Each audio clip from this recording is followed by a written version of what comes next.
অনেক দিন আগেই রান্নাটা করেছিলাম, কিন্তু ভুলে গেছিলাম তোমাদের সঙ্গে শেয়ার করতে, তাই আজকে তোমাদের সঙ্গে শেয়ার করছি।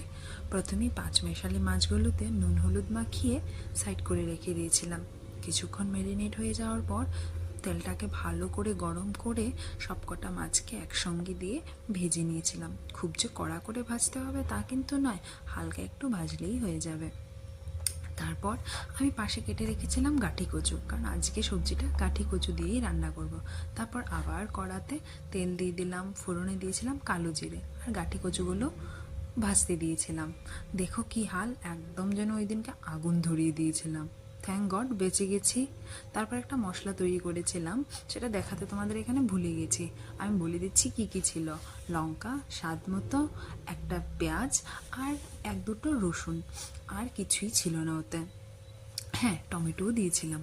তারপর গাঁঠি কচুর সঙ্গে সেই মাছগুলোকে দিয়ে ভালো ভালো যখন ভাজা হয়ে যাবে, তখন বাস জল দিয়ে পরিমাণ মতো নামিয়ে নেব।